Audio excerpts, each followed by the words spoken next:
Bismillahirrahmanirrahim. Alhamdulillahirabbil alamin. Bismillahirrahmanirrahim. Qul ya ayyuhal kafirun Allahu akbar. Sami Allahu akbar. Bismillahirrahmanirrahim. Bismillahirrahmanirrahim. Allahu akbar. Sami Allah. Iya. Assalamualaikum. Salam. Terkait setiap Ramadan banyak masjid yang kemudian mendadak jamaahnya jadi imam dadakan. Banyak ya. Pas Ramadan banyak yang jadi imam dadakan. Jadi bukan memilih imam yang sesuai kriteria, tapi sesuai selera. Supaya seleranya itu bisa beragam seperti nasi rames ya, ataupun seperti seblak jepret, maka dicampur-campur antara imam yang memenuhi kriteria fikih seperti landasan Rasul, ada juga imam yang dipaksakan untuk jadi imam modal nekat ya. Jadi akhirnya banyak masjid-masjid itu di saat Ramadan menjadi ajang pencarian bakat imam ya, atau menjadi ajang uji nyali, kira-kira siapa yang berani jadi imam, maju. Jadi bukan orang yang memang mampu untuk menjadi imam, tapi yang penting ada keberanian. Akhirnya banyak yang memaksakan diri padahal belum memenuhi kriteria yang pantas untuk menjadi imam sholat berjamaah. Terlebih jika ada di antara makmum justru orang-orang yang fasih bacaannya, tapi yang dipilih jadi imam dipaksakan yang penting gantian, padahal banyak kesalahan. Lantas bagaimana kriteria imam menurut Rasulullah sallallahu alaihi wasallam? Qala Rasulullah sallallahu alaihi wasallam, Rasulullah bersabda, ya ummul qaum aqra'uhum li kitabillahi. Hendaknya yang mengimami suatu kaum adalah orang yang paling baik bacaan Al-Qur'annya. Jadi aqra'uhum li kitabillah itu bukan berarti yang paling banyak hafalannya, tapi yang paling tepat itu adalah yang paling baik bacaannya, tartil dan mujawwid. Jangan mengejar lagam. Ingat bahwa Al-Quran adalah kalam sucinya Allah, firmannya Allah. Allah ketika berfirman itu begitu gagahnya. Allah ketika berfirman itu begitu agungnya keadaan Allah. Jangan dirusak keagungan firmannya Allah hanya karena mengejar lagam. Ini banyak nih ya, entah di dalam sholat ataupun di luar sholat. Padahal dengan mencukupkan tajwid pun lagam itu akan datang dengan sendirinya. Ketika kita memenuhi tartilul Quran sebagai perintah Allah, yang diperintahkan oleh Allah itu tartil, warattilil Qur'ana tartila, ay mujawwidil Quran. Dan siapa yang tidak mujawwid bil Quran, fahuwa athimun, dia itu berdosa. Jadi seorang muslim yang tidak mau memperbaiki bacaan Qur'annya, bahkan hingga dewasa, terlebih dia gengsi untuk mendatangi orang-orang yang ahli Quran, orang alim yang fasih, yang padahal masih mudah untuk dicapai, maka orang yang membiarkan dirinya salah dalam membaca firman Allah karena gengsi belajar, karena sudah menjadi imam, karena sudah dewasa, maka dosa dia telah bermaksiat kepada Allah dan Rasulullah sallallahu alaihi wasallam. Nauzubillah min dzalik.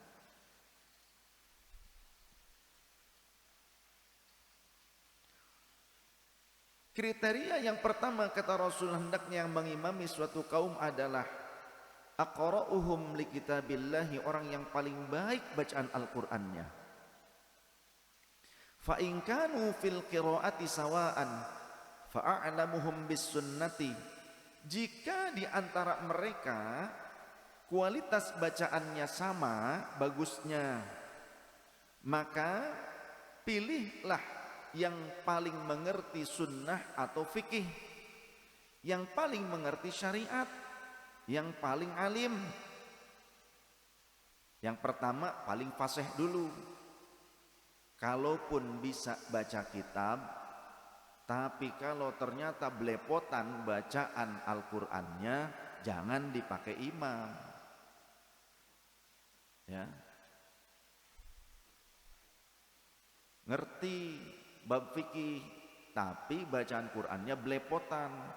Terlebih rukun qauli, Al-Fatihahnya, kemudian juga tasyahud akhir, salam, pada belepotan.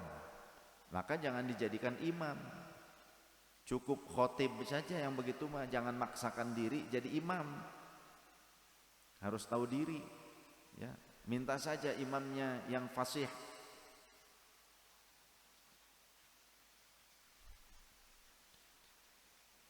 Jika sama di antara masyarakat itu, di antara jamaah itu, kemampuan dan kefasihan di dalam bacaan Al-Qur'annya, maka naik level, disaring siapa yang paling paham tentang sunnah Rasul ataupun tentang fikih, tentang syariat.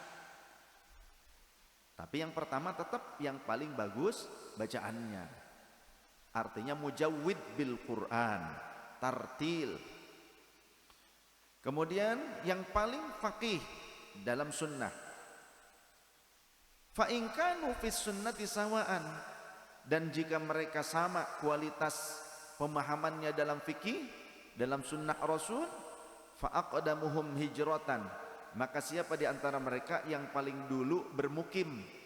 Hijrah yang dimaksud bukan hijrah ala orang-orang HTI, bukan hijrah ala orang-orang Wahabi, bukan. Hijrah yang dimaksud adalah mukimnya, di tempat tersebut siapa yang lebih dulu.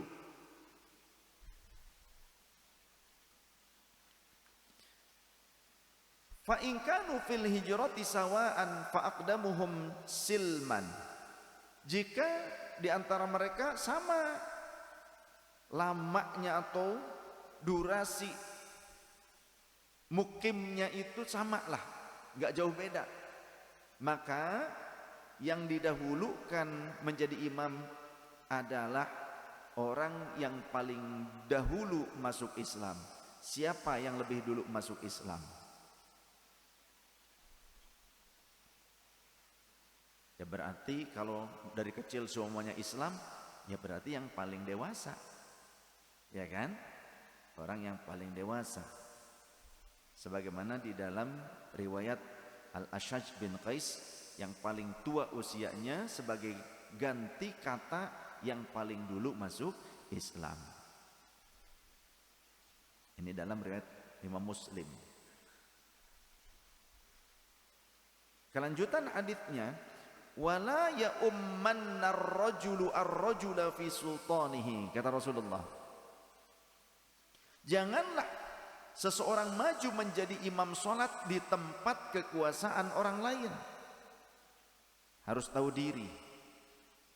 Wala yaq'udu fi baitihi ala takrimatihi illa biidnihi. Dan janganlah duduk di rumah orang lain, yakni di kursi khusus milik orang tersebut, illa biidnihi, kecuali dengan izin si pemiliknya. Qala al-Ashaj fi riwayatihi makana silman sinnan. Al-Ashaj dalam riwayatnya mengatakan bahwa Yang dimaksud dengan lebih dulu masuk Islam adalah sinnan, umurnya itu lebih dewasa. Hadits ini ada di dalam riwayat Sahih Muslim nomor hadis 673.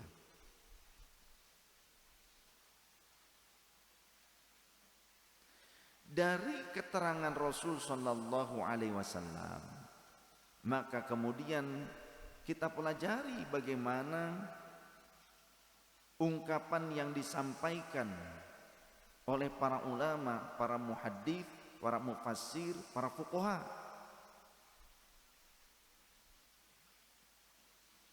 Tadi ada kalimat Rasul begini, wala ya'ummanna ar-rajulu ar-rajula fi sultanihi. Kata Rasulullah, janganlah seseorang maju menjadi imam solat di tempat kekuasaan orang lain. Wala yaq'udu fi baitihi ala takrimatihi illa bi'idni. Dan janganlah seseorang duduk di rumah orang lain di kursi khusus milik orang tersebut kecuali dengan izin darinya. Maka hadis ini menunjukkan bahwa pendatang itu tidak lebih berhak dibandingkan para mukimin.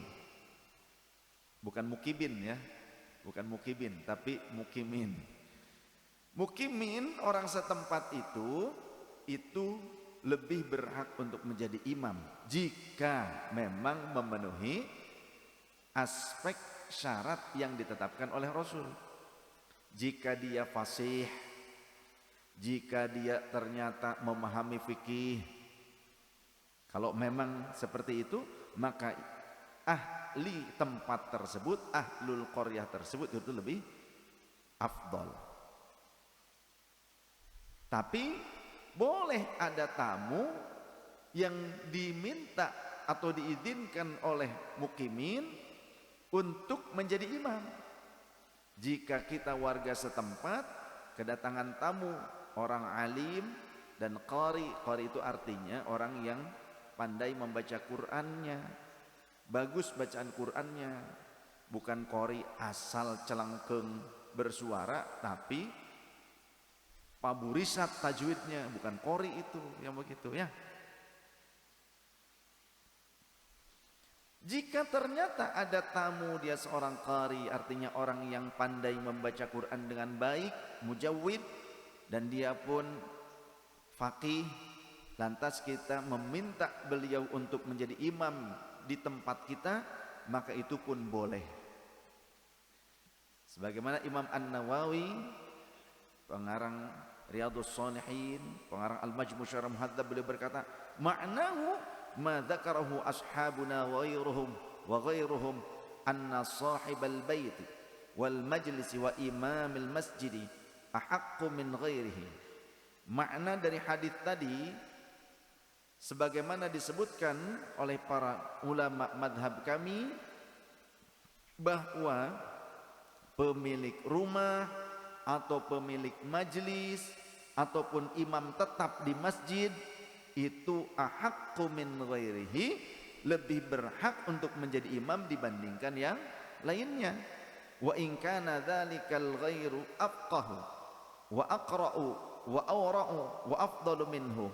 Meskipun ada tamu ya, meskipun ada tamu yang secara derajatnya itu dia lebih alim, kemudian lebih pandai membaca Qur'annya, dan lebih utama, orang terpandang sebagai orang besar, tapi orang setempat yang memenuhi kriteria sebagai imam, fasih, faham tentang fikih sholat, maka dia lebih utama untuk menjadi imam, meskipun di belakangnya yang bermakmum itu ada yang lebih faqih ya, karena dia orang setempat. Tapi boleh orang dari luar diizinkan untuk mengimami sholat di tempat kita.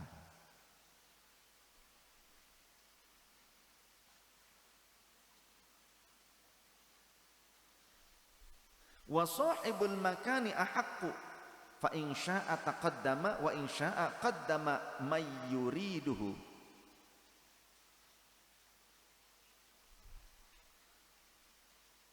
Dan pemilik tempat itu lebih berhak untuk menjadi imam. Kata Imam An-Nawawi mensyarahi hadis yang tadi, ia bisa memilih apakah ia yang maju ataupun ia mempersilahkan orang lain. Boleh. Keterangan ini terdapat dalam syarah Sahih Muslim Imam An-Nawawi.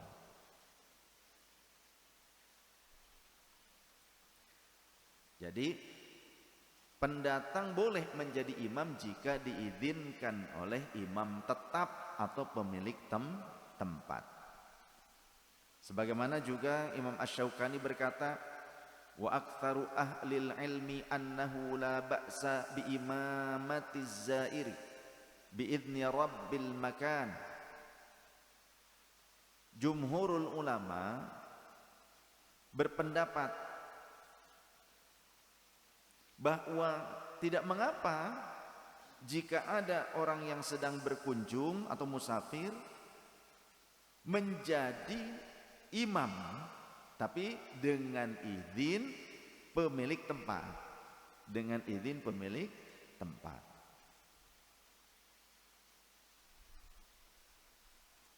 Liqaulihi sallallahu alaihi wasallam fi hadits Abi Mas'ud radhiyallahu an illa biidnih. Karena ada ucapan Rasul sebagaimana dalam riwayat sahabat Abdullah bin Mas'ud, kata Rasulullah illa biidnih, kecuali dengan izin muqimin atau ahli tempat tersebut.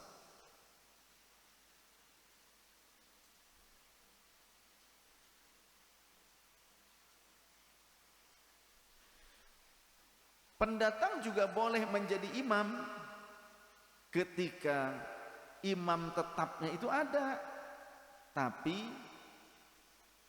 dia sedang ada uzur atau tidak bisa mengimami di tempatnya sendiri, maka pendatang boleh untuk menjadi imam. Sebagaimana dalam kitab fikih dijelaskan, wa haramun ayya umma qabla ratibin illa biidnihi au udhrihi au adami karahatihi. Jadi ada ulama yang sampai mengharamkan, diharamkan seseorang menjadi imam sebelum imam rawatib, imam tetap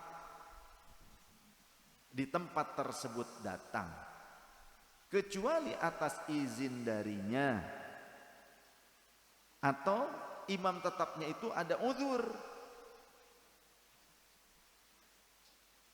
atau imam tetapnya itu tidak membenci pendatang itu menjadi imam, artinya tidak mengingkari, itu tidak masalah. Tapi kalau ternyata karena selonong boy, ya, nggak menghargai imam tetap di tempat tersebut, maka patut untuk dicangking kerah bajunya, mundur gitu. Ya, kalau ada yang selonong boy. Jadi intinya orang yang aqra'uhum, qari, orang yang fasih bacaannya, orang yang alim, paling alim di antara mereka dan paling lama mukim, artinya orang setempat, itu justru yang paling berhak, yang paling afdol untuk jadi imam. Jadi jangan sampai kita milih imam itu hanya selera atau supaya banyak pilihan gitu, tapi tidak memenuhi kriteria. Jangan seperti itu. Dan ini banyak terjadi khususnya di bulan Ramadan. Jadi masjid-masjid menjadi ajang pencarian bakat imam, ya. Atau ada juga masjid-masjid ini yang menjadi ajang uji nyali, kira-kira sopo bae sing wani, ayo wanita gitu. Allahu akbar.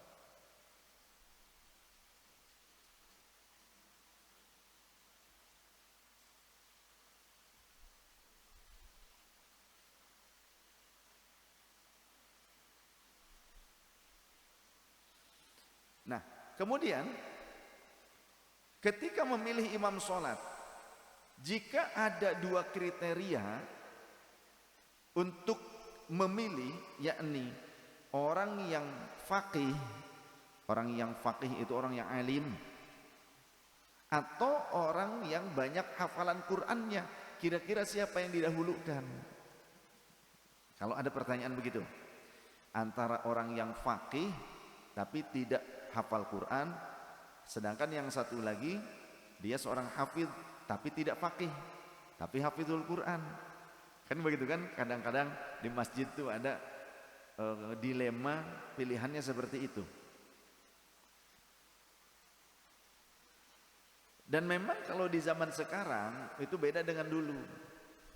Kalau zaman dulu orang-orang yang alim itu ya hafizul Quran, ya. Kemudian orang-orang yang bagus bacaan Qur'annya juga mereka adalah orang-orang yang alim, banyak hafalan. Nah kalau sekarang berbeda, kadang hanya mengambil salah satunya saja. Ada yang alim tapi enggak banyak hafalannya. Wis kul huwaile, kul humani. Fikih mengerti tapi kul humani gitu kan. Hafalannya kurang. Ada yang hafal Quran tapi fikihnya minim, pengetahuan tentang fikihnya.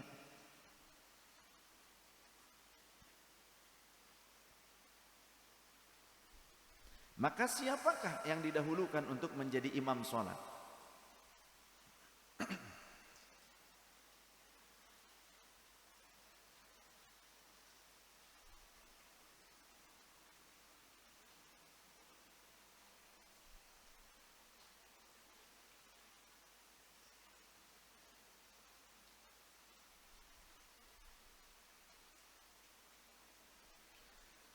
Menurut madhab Imam Abu Hanifah dan menurut Imam Ahmad bin Hanbal, pendapat mereka nih ya, bahwa yang didahulukan jika ada dua orang yang punya kategori masing-masing seperti tadi, yang didahulukan adalah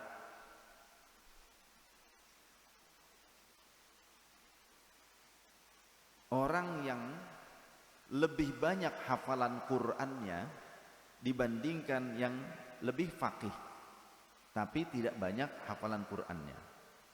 Jadi kalau menurut madhab Abu Hanifah dan Ahmad bin Hanbal, yang didahulukan yang paling banyak hafalan Qur'annya. Sedangkan menurut Imam Malik dan Imam Syafi'i, yang dikedepankan, yang dipilih, yang didahulukan menjadi imam adalah afqahuhum, orang yang paling faqih di antara mereka. Kenapa demikian? Karena orang faqih juga biasanya mereka mujawwid bil Quran.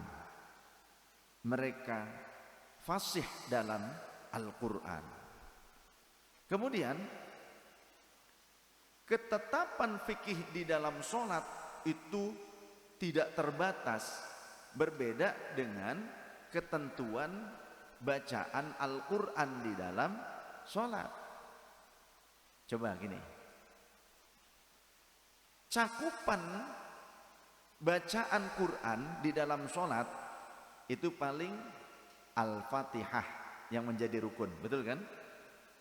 Setidaknya oke lah, yang rukun qauli takbiratul ihram, kemudian Al-Fatihah, Al-Fatihah jelas Quran, kemudian tasyahud akhir, tahiyat akhir, kemudian salam. Jadi kebutuhan tentang hafalan Quran itu tidak banyak sebetulnya di dalam Al-Quran. Selain Al-Fatihah paling ditambah dengan surah yang sunnah. Sunnah itu kedudukannya, tidak sampai wajib. Yang wajib ya Al-Fatihah sebagai rukun, tapi yang lainnya hukumnya sunnah. Artinya ketika Al-Fatihahnya fasih, sah, meskipun surah yang sunnahnya masih banyak kesalahan. Selama rukun qaulinya benar, maka sholatnya sah. Tapi kalau cakupan fikih itu bukan hanya pada bacaan itu saja, betul kan? Fikih itu dari mulai sebelum sholat, seseorang harus mengerti syarat sahnya sholat, dari mulai wudhu, bersuci, dia harus mengerti tentang ilmu air. Bukan berarti avatar pengendali air. Siapa avatar pengendali air siapa? Si Ang emang? Ang Ieng? Ada avatar pengendali air kan? Nah, bukan berarti harus menjadi avatar pengendali air, tapi harus menjadi avatar yang mengerti tentang sifat air menurut fikih. Dia harus mengerti tentang air mutlak, dia harus mengerti tentang air mutanajis, dia harus mengerti tentang air mutaghayyir, ya kan? Dia harus mengerti tentang air mustakmal. Nah, kalau nggak ngerti gimana nanti keabsahan wudunya? Jangan-jangan dia menggunakan air yang mutanajis. Ketika sudah selesai wudunya, sesuai, benar pakai airnya. Tapi setelah wudu, dia tidak mengerti bagaimana cara menjaga diri menghindari najis hingga ke tempat sholat. Ketika sudah wudu kakinya basah, dia melangkah di lantai yang ada najis hukmiyahnya. Memang tidak terlihat ada najis ainiyah. Najis ainiyah itu apa? Kan berarti harus belajar ilmu pernajisan, membedakan antara najis ainiyah dengan najis hukmiyah. Itu sebelum sholat harus sudah mengerti itu, harus sudah mencakup. Ya, kalau urusan fikih itu artinya sangat luas, lebih luas. Dibutuhkan untuk keabsahan sholat fikih itu dibandingkan hafalan Al-Quran. Ketika tidak terlihat najis ainiyah, enggak terlihat nya, enggak terlihat pipis kucing ataupun bayi, sudah bersih, sudah dipel, tapi ngepelnya bukan dibanjur, bukan dihilangkan dulu ainiyahnya, kemudian sisanya dibanjur dengan air yang suci dan menyucikan, tapi langsung pakai kain pel yang basah, lop, pakai pewangi. Memang mungkin terlihat bersih oleh mata, kasat mata, tapi itu belum suci. Lantainya itu masih terdapat najis, meski tidak terlihat, maka najis itu disebut najis hukmiyah. Saat kaki kita basah kemudian nempel pada lantai yang ada najis hukmiyahnya, padahal terlihat bersih tapi ada najisnya, maka kembali lantai itu menjadi najis, kaki kita pun menjadi najis, mutanajis.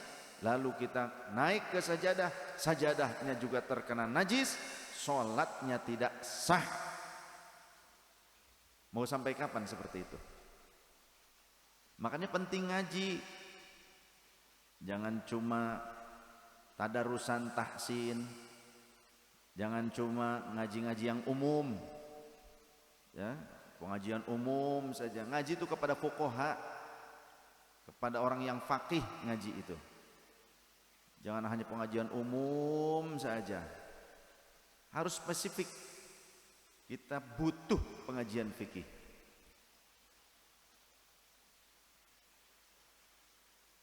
Kemudian nempel ke mukena, nempel ke sarung, nempel ke sajadah, dipakai oleh semua keluarga. Setiap sholat seperti itu, setiap sholat tidak sah sholatnya. Ya Allah. Belum lagi nanti ketika sudah memasuki waktu sholat, artinya memasuki sholatnya, bab sholatnya. Kalau tadi belum sholat kan, dibutuhkan fikih. Pada saat kita sudah masuk pada bagian sholat, itu lebih intens lagi, lebih dibutuhkan fikih. Bagaimana takbiratul ihram yang benar sebagai rukun, kemudian rukun qalbi, niat itu kapan? Niat itu adalah di dalam qalbu, qasdul fi'li muqtaranan bi fi'lihi, bersamaan dengan takbiratul ihram. Jadi kalau kita cuma usolli fardhu sebelum takbiratul ihram, tapi saat takbiratul ihram tidak menghadirkan niat di dalam qalbu, tidak sah salatnya. Tapi meskipun tidak pakai usolli sebelum takbiratul ihram, tapi bertepatan takbiratul ihram, qalbu kita itu berniat dengan benar memenuhi kriteria niat, maka sah sholatnya. Kemudian nanti Al-Fatihahnya harus benar. Kalau Al-Fatihahnya tidak benar, maka bisa tidak sah sholatnya. Apalagi jadi imam. Yang jadi imam Fatihahnya belepotan, kadang didayu-dayukan, akibatnya tajwidnya kemana-mana rusak, hancur, karena ngejar lagam. Mad tabi'i jadi 6 harokat, gelok sugan ya. Mules manten atuh ya makmum, mad tabi'i kudu genep harokat kumaha urusan anak. Bismillahirrahmanirrahim. Aduh, dari sononya ingin memukau jamaah, ternyata memukau malaikat Israel ingin cepat mencabut nyawanya.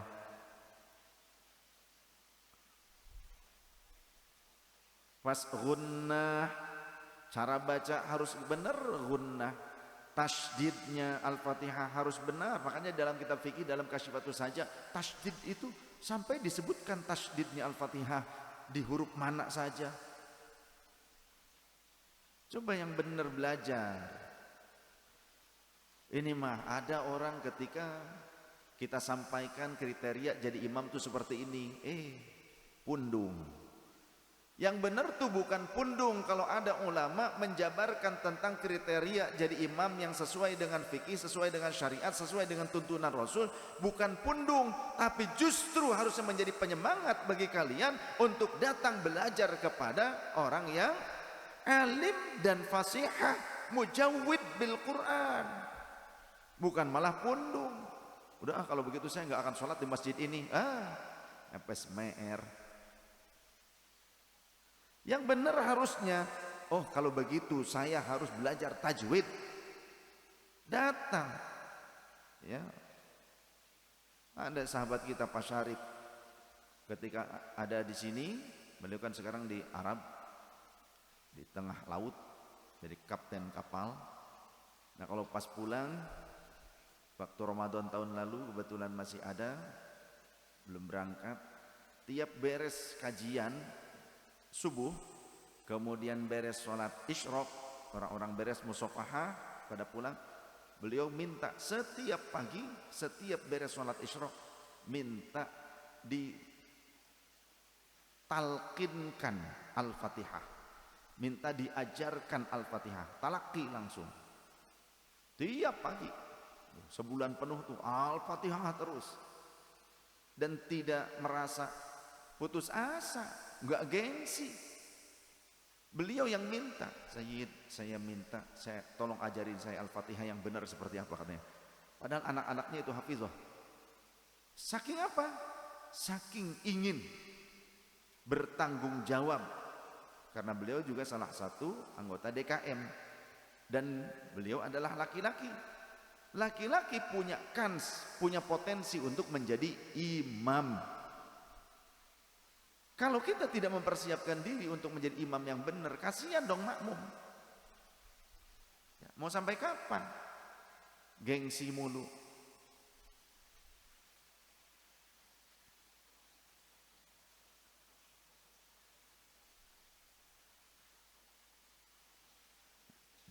Mengapa Imam Syafi'i dan Imam Malik mendahulukan orang yang faqih dibandingkan orang yang hanya banyak hafalan Qur'annya?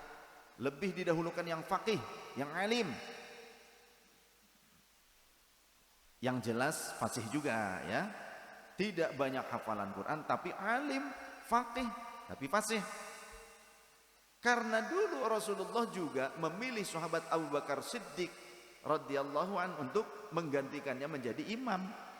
Padahal banyak para sahabat yang lain yang lebih banyak hafalannya, tapi Rasulullah memilih sahabat Abu Bakar Siddiq untuk menggantikannya menjadi imam. Keterangan ini disampaikan oleh Imam An-Nawawi dalam Syarah Sahih Muslim.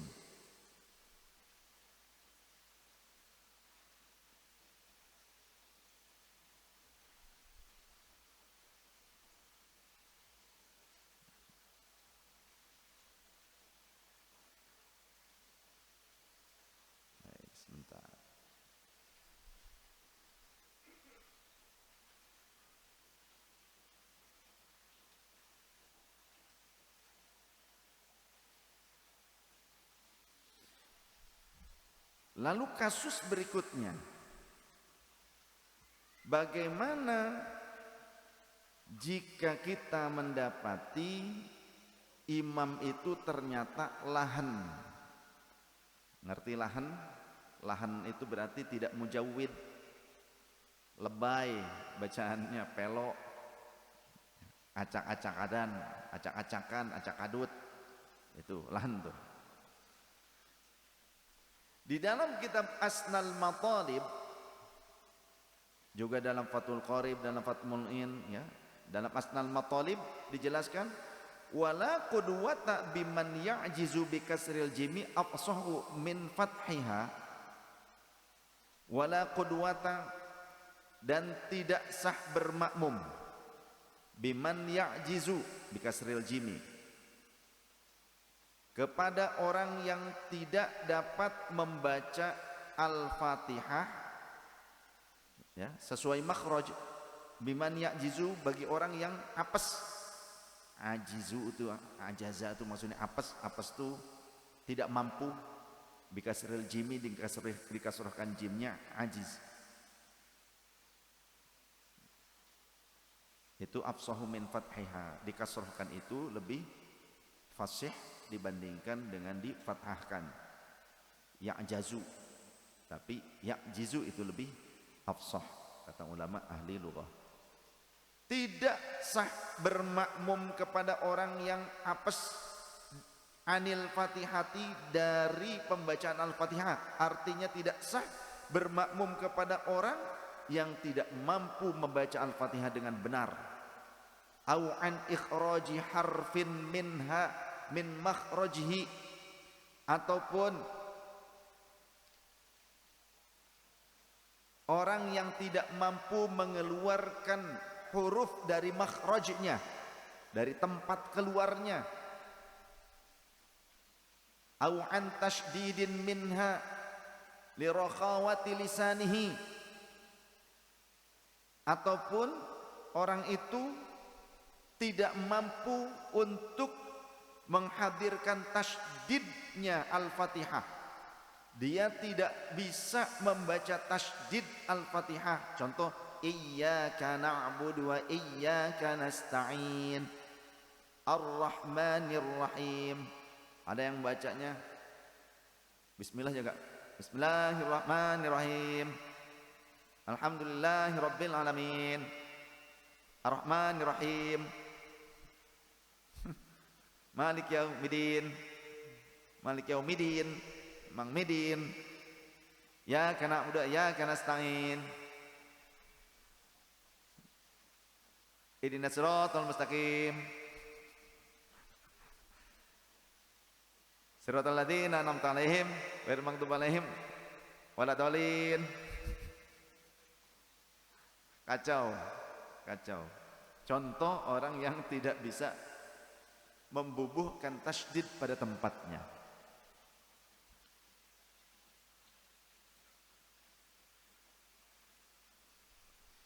Karena apa?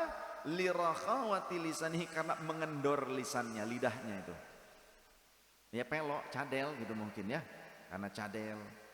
Walau fi sirriyati, meskipun di dalam sholat yang sirriyah. Sholat yang sir itu sholat zuhur dan asar. Selain itu kalau subuh, maghrib, isya itu sholat jahriyah. Meskipun di dalam sholat sirriyah, li'annal imama bisodadi tahammulil qiraati, karena sesungguhnya imam menjadi penanggung jawab al-fatihahnya makmum, ya, bisodadi tahammulil qiraati, wa hadza la yasluhu lit tahammuli. Sementara itu, sedangkan orang itu yang tadi dijadikan imam, dipaksakan jadi imam, yang rusak, dia tidak mampu membaca al-fatihah dengan baik dan tidak layak untuk itu. Keterangan ini ada di dalam kitab Asnal Matalib. Lantas bagaimana jika kita sebagai makmumnya itu fasih, tapi menjumpai imamnya tidak fasih dan rusak bacaannya? Maka kita wajib mufaroqah, niat melepaskan diri dari imam. Kita mau sholat, lanjutkan dengan sholat kita saja. Ketika kita bermakmum, ternyata pas bermakmum kita baru ngeh imam ini rusak bacaan rukunnya, Al-Fatihahnya rusak. Maka kita niat saja mufaraqah dalam kalbu, niat memisahkan diri. Termasuk juga ketika imamnya luar biasa ngebutnya dan bisa kehilangan tartilul Qur'annya. Contohnya saat tarawih hanya niat balapan itu imam ugal-ugalan, maka kita tidak perlu bermakmum kepada yang seperti itu. Sudah kita sholat masing-masing sajalah, ya, atau bikin saja jamaah lagi kalau memang imamnya ugal-ugalan. Jangan bermakmum kepada imam yang ugal-ugalan. Dan yang jelas DKM jangan menunjuk orang yang ugal-ugalan jadi imam. Masyarakat harusnya paham, sadar bagaimana keabsahan sholat kita bersama, itu yang didahulukan.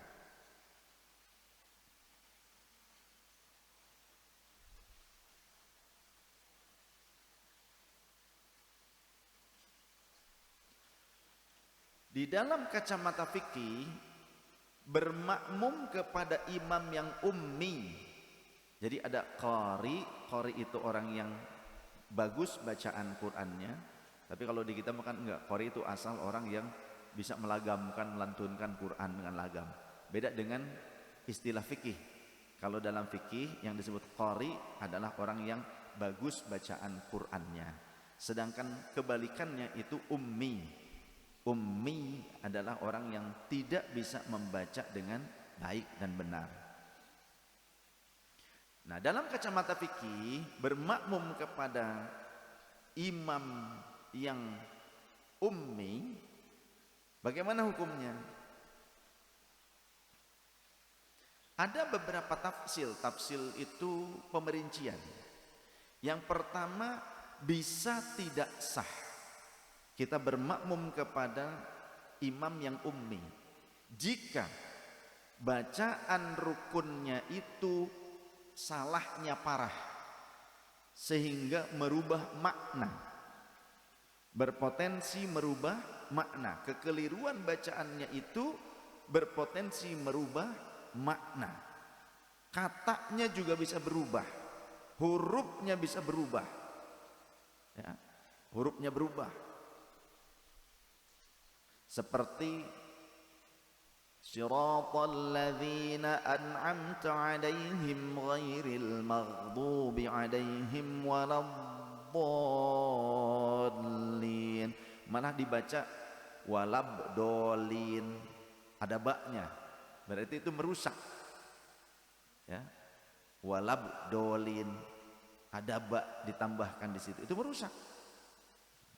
Itu tidak sah kita bermakmum kepada imam seperti itu, kecuali makmumnya podo pelone.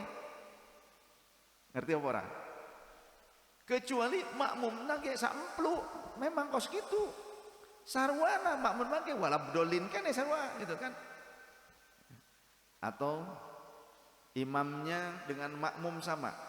Siratal ladzina an'amta 'alaihim ghairil maghdubi 'alaihim waladdallin. Ngamin cek makmum. Makmum bacanya begitu, imam bacanya begitu, buat mereka sah, buat mereka doang. Ya. Buat mereka sah. Ya. Kumpulan orang pelok. Yaitu jamaah al-peloiyah gitu. Jadi masjidnya juga Masjid Al-Bolokotok gitu. Bagi yang fasih bermakmum kepada yang seperti itu tidak sah. Tidak sah. Ya. Sebagaimana dijelaskan juga oleh Imam Ibnu Hajar Al-Haytami dalam kitab Fatawa Al-Fiqhiyah Al-Kubra. Wala yajuzu lahu ay yaqtadiya biman la yuhsinul qira'ata. Tidak sah bermakmum kepada imam yang tidak bisa memperbaiki bacaannya dengan baik, yang tidak bagus bacaannya.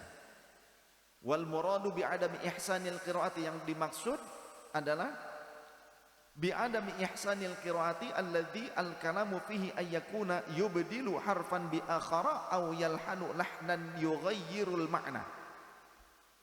Yang dimaksud tidak bagus bacaannya adalah mengubah satu huruf dengan huruf yang lain. Tadi waladhdallin harusnya dhad ya, pakai syiddah waladhdall, tapi dirubah jadi ba, walabdolin. Mungkin dia tadi makan lupa lalaban, jadi ingat di situ walabdolin, lalab.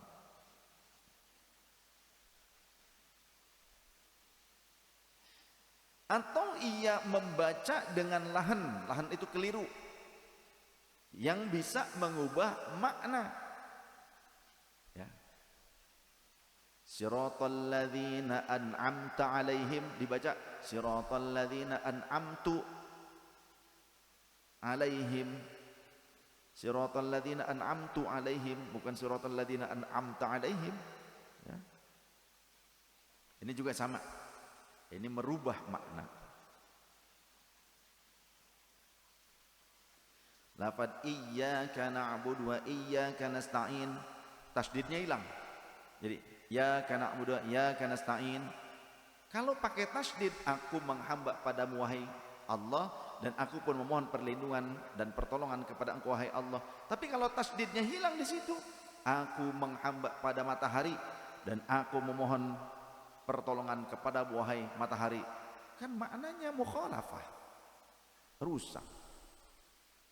Nah, kemudian kategori yang kedua, bermakmum kepada imam yang lahan bisa sah tapi makruh jika kesalahannya tidak fatal, jika kesalahan bacanya tidak fatal.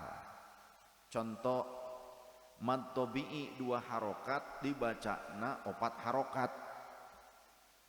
Dan saya pernah berkali-kali menjumpai imam yang imamnya begitu, terlalu didayu-dayu gitu kan,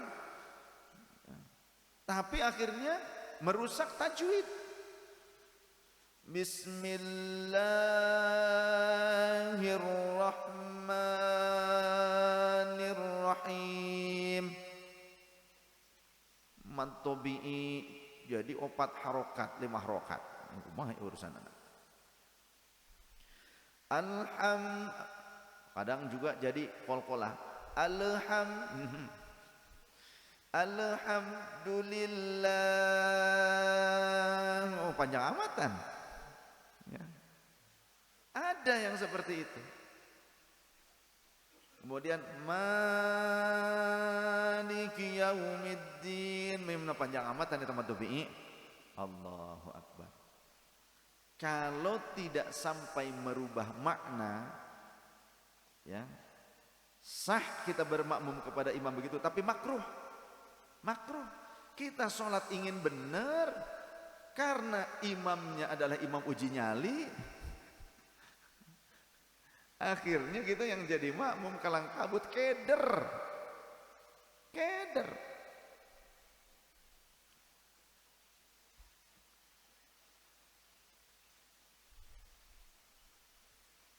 Kurang fasih, ra' tarqiq atau ra' tafkhim jadi tarqiq, ra' tarqiq jadi tafkhim. Nah, ini masih aman, artinya masih tidak merubah makna, tapi makruh kita bermakmum pada yang begitu tuh kalau kita fasih, ya.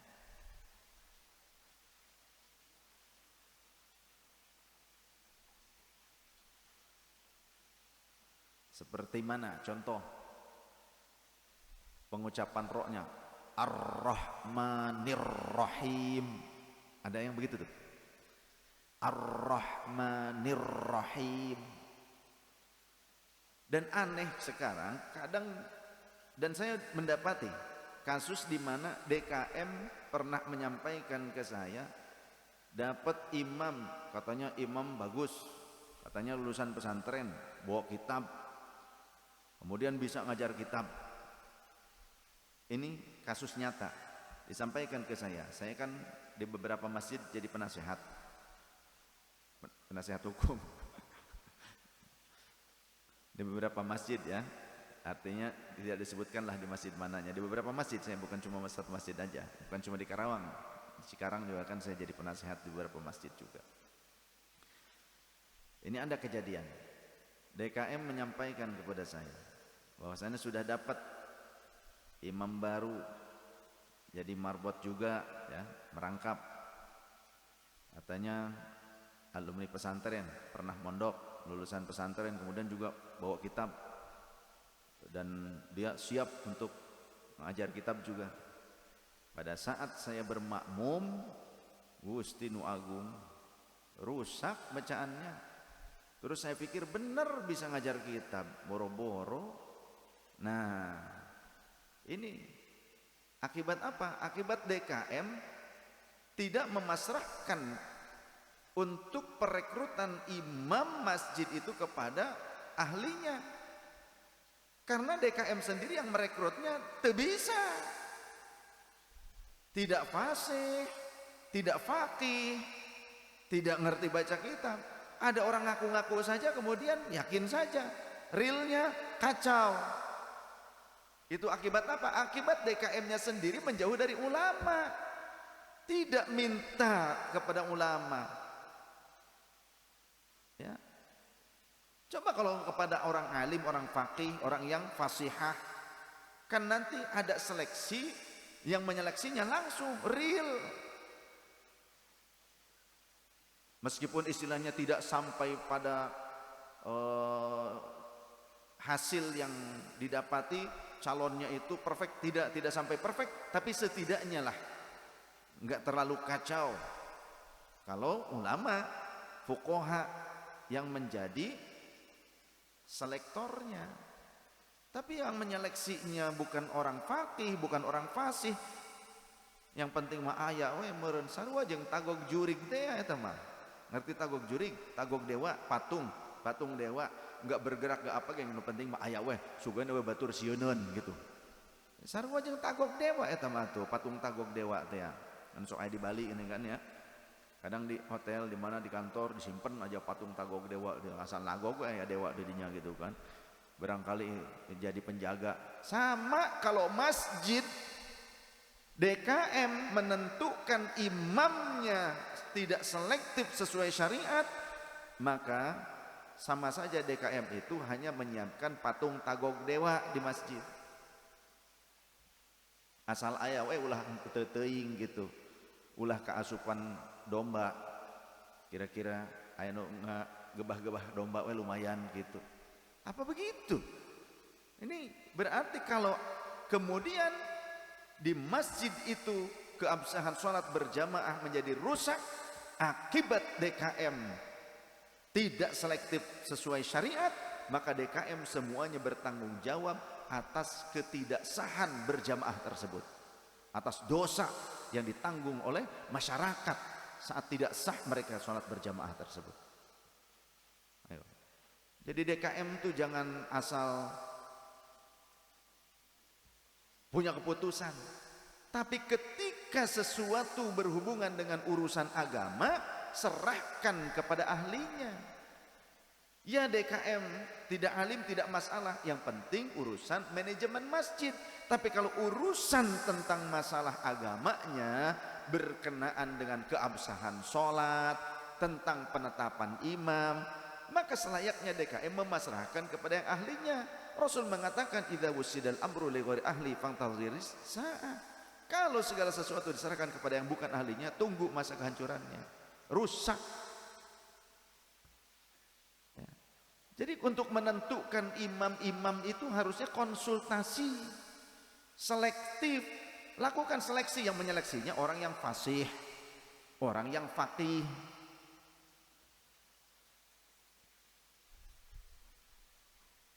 Jangan ini mah, yang penting bisa gantian nih, rame imamnya nih, banyakan gitu kan. Ada macam-macam pilihan, rasa jengkol, merenya, rasa sambal goang gitu. Allahu Akbar, rusak.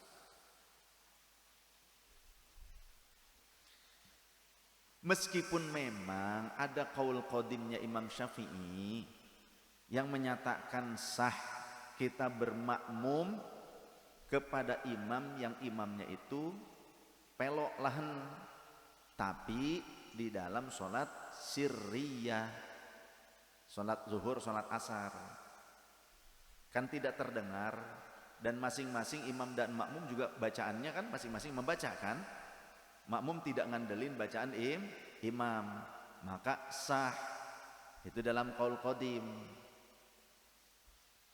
Tapi kalau mau ihtiyat hati-hati, kenapa kok tidak menetapkan imam yang fasih? Kalau memang bisa, ya kan? Banyak kandidat bisa untuk menetapkan imam yang fasih, maka wajib kalau memang masih bisa, kecuali memang tidak ada. Ketika masih ada dan bisa kita menggajinya, ayo lakukan itu, jangan asal.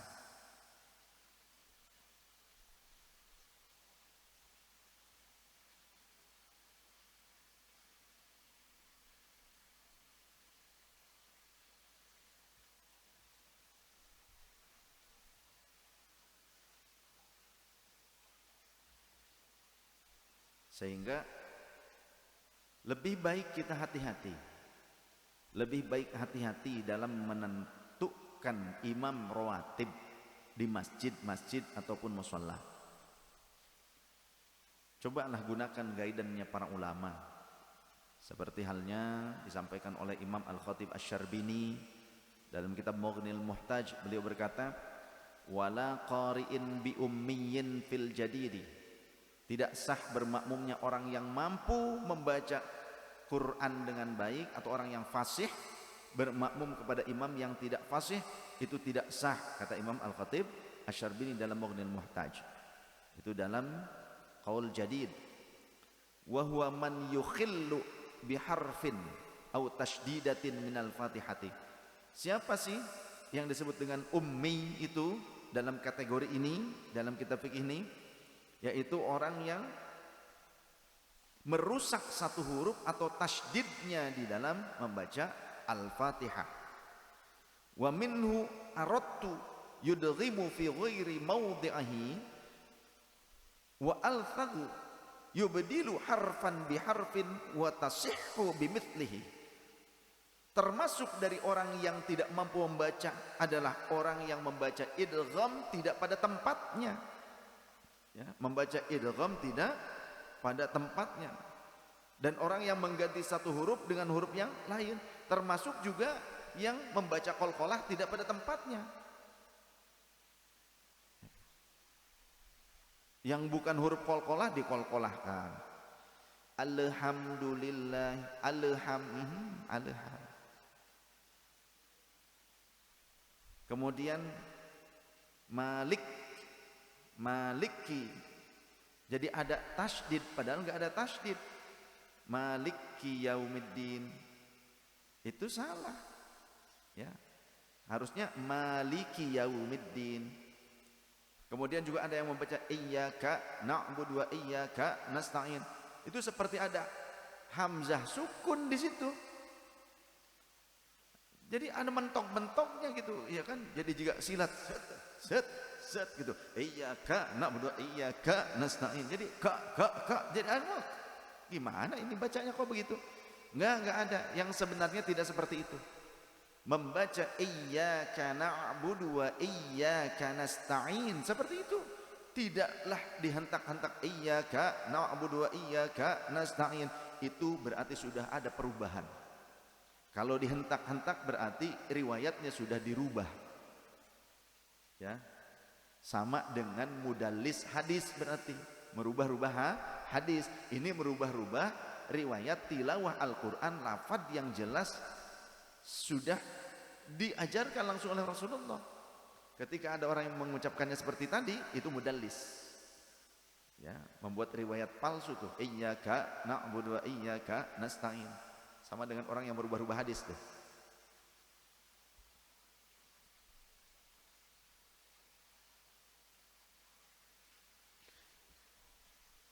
Kemudian kelanjutan dari kalimat atau keterangan Al-Imam Khatib Asy-Syarbini, wa tukrahu bitamtami wal fa'fa'i wal lahini, dan makruh bermakmum atau berjamaah dengan imam yang mengulang-ulang huruf seperti huruf ta atau huruf fa, ya.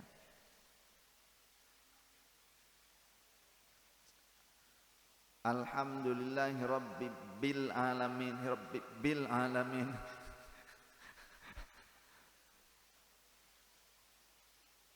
Ar-Rahmanir Rahim, Ar-Rahmanir Rahim. Nah, mengulang-ulang begitu. Ya.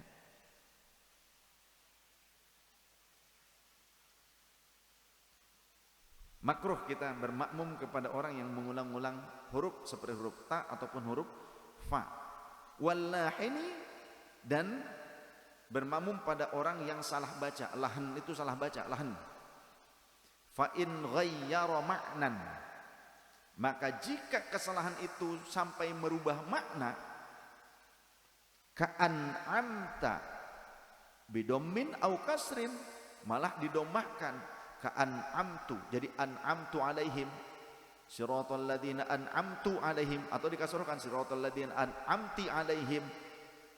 Kalau imamnya sampai seperti itu, sampai harokatnya berubah, maknanya berubah, abtala sholata man amkanahu ta'allum fa in ajaza lisanuhu aw lam yamdi zamanu imkani ta'allumihi, maka batallah sholatnya, sholat orang yang mampu dan memungkinkan untuk belajar, tapi ternyata bacaannya seperti itu padahal dia memungkinkan untuk belajar. Contoh siapa? Masyarakat yang dekat dengan guru ngaji Al-Quran, guru ngaji tajwid, mudah mendapatkan guru ngaji tajwid. Ada orang alim, ada orang ngerti tajwid, orang bisa mujawwidil Quran, tapi masyarakat itu tidak mau datang kepada mereka untuk belajar, tetap dengan lahannya, maka sholatnya tidak sah. Karena apa? Andai mereka mau belajar, datang talaki langsung kepada guru tajwid, pasti benar. Tapi ketidakbenaran itu karena mereka gengsi datang kepada guru tajwid. Maka itu yang saya katakan, mereka telah bermaksiat kepada Allah dan Rasulullah SAW. Padahal bisa belajar tajwid, guru tajwid ada, tapi nggak mau, tetap dalam kesalahan, tidak ditolerir kesalahannya itu. Ya. Ditolerir itu kalau memang gak ada gurunya, jauh dari gurunya, kemampuannya segitu-gitu saja, ditolerir, sah sholatnya buat dia. Tapi ketika dia tidak mau belajar kepada yang ahlinya, sehingga dia menjadi salah akibat dia lalai dari belajar, maka kesalahannya itu tidak mentolelirnya dari pembatalan sholat, maka tidak sah sholatnya selalu berarti. Ayo, yang selama ini gak benar bacaannya karena gak mau datang ngaji tajwid, ya, di sini disediakan guru tajwid, gak mau pada datang.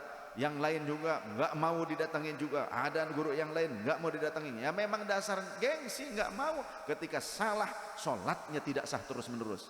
Mau sampai kapan? Dengan guru yang ini alasannya, oh galak teing guru ini. Dengan yang ini alasannya, oh jauh teing. Dengan yang ini gurunya, oh waktunya tidak tepat. Moal lebih kak paeh guys ya. Kalau ngandelin alasan terus.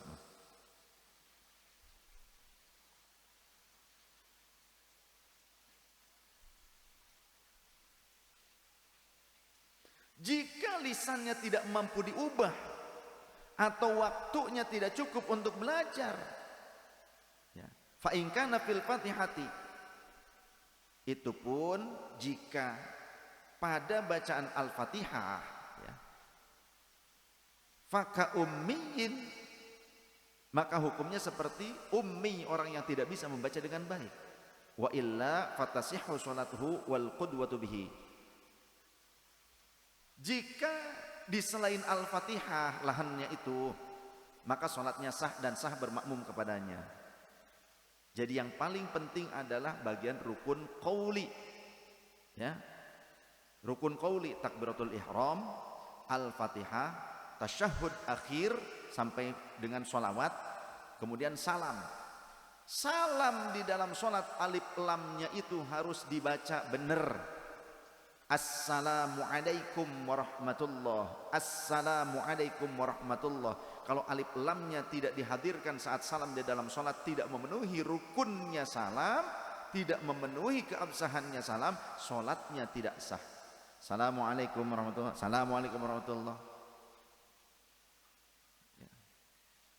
Dan ketika laki-laki ada potensi untuk menjadi imam di berbagai masjid, entah di masjid sendiri, di rumah kah, ataupun ketika dia sedang singgah di masjid yang lain, ada potensi jadi imam, maka selayaknya kita sebagai laki-laki khususnya kita belajar ilmu tajwid supaya benar bacaannya dan belajar fikih. Mohon maaf saya sampaikan ya, kadang suka ada orang yang pundung kalau disampaikan begini. Urusan hukum tetap hukum. Yang benar tuh bukan berarti ulama dipaksa ngikut yang awam, bukan itu. Yang benar orang awam harus ngikut ulama. Zaman sekarang mah beda. Galakan orang awam. Jadi ulama tuh harus nurut kepada orang awam. Aneh sekarang mah, bukan orang awam nurut ulama. Liar nggak Bandungan anak, mas ya, ini ditinggal dahar wae lamun ini ya. Ya Allah, masih banyak sebetulnya, cuma saya rasa cukup saja itu sajalah, sudah bisa mewakili ya dari semua kriteria yang telah saya sampaikan. Setidaknya itu sudah bisa diresumekan. Nanti biasanya tim katib juga sudah ada tim kita, tim katib yang biasa meresumekan dari kajian kita. Intinya jangan asal kita menentukan imam sholat. Jangan asal, jangan hanya karena ingin gantian banyak orang, tapi ternyata yang dipilih sebagiannya itu yang lahan. Kalau memang ada yang fasih, tidak perlu banyak-banyak sebetulnya. Yang fasih saja sudah dikaryakan. Kalau mau cari yang lain, cari tambahan biar ada suasana lain katanya. Ya suasananya yang memenuhi ketetapan syariat. Jangan cuma suasana menurut perasaan, senang-senang menurut nafsunya saja, bukan. Aturan agama harus tetap dipakai dalam urusan agama. Oke. Ini penting. Jadi kita harus tahu diri kalau kita merasa tidak fasih. Sedangkan ada yang fasih, ya pasrahkan kepada yang fasih. Itulah gampangannya. Jangan jadi uji nyali.